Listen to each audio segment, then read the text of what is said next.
Question है 500 ml of 1.2 molar KI solution is mixed with 500 ml of 0.2 molar KMnO4 solution in basic medium. The liberated iodine was titrated with standard 0.1 molar Na2S2O3 solution in presence of starch indicator till the blue color disappeared. The volume in liter of Na2S2O3 consumed is dash litre. तो यहाँ पे तुम्हें इस hypo solution का, इसे कहा जाता है हाइपो सॉल्यूशन का वॉल्यूम फाइंड करना है। फर्स्ट तो जो इंफॉर्मेशन गिवन है के आई में, इस आई माइनस का ऑक्सीडेशन होगा 2I माइनस से बनेगा I2।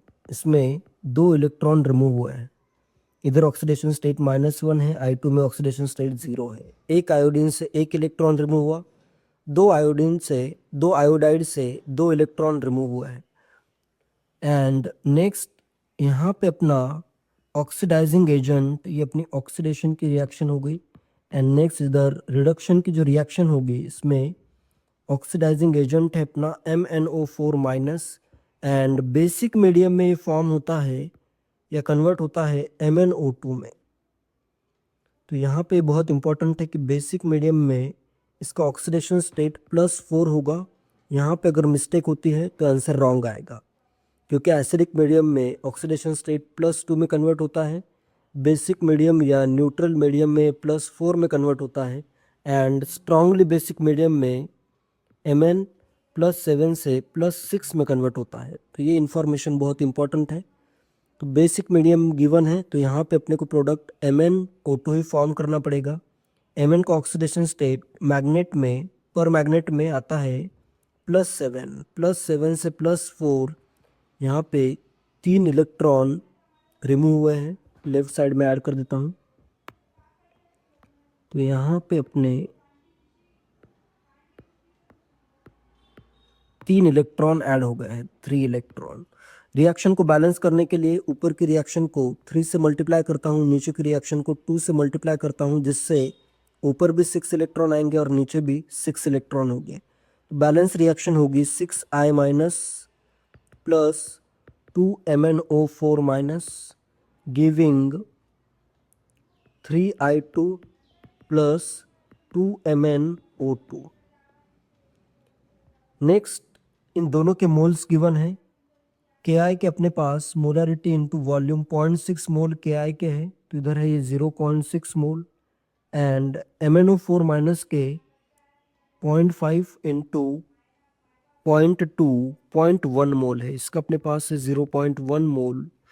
एक के लिए चाहिए 3, 2 के लिए 6, मतलब एक के लिए 3, 0.1 के लिए 0.3। तो अपना ये लिमिटिंग रिएजेंट है, इसके अकॉर्डिंग ही प्रोडक्ट फॉर्म होगा।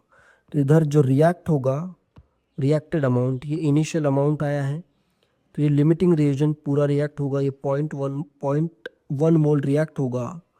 2 के लिए 6, तो 0.1 के लिए या 1 के लिए 3, ये 1 के लिए इसके 3 मोल लगेंगे, तो इसके 0.1 के लिए इधर 0.3 मोल रिएक्ट होंगे। मेनली तो यहाँ पे I2 के मोल कितने फॉर्म हो रहे हैं वो इम्पोर्टेंट है।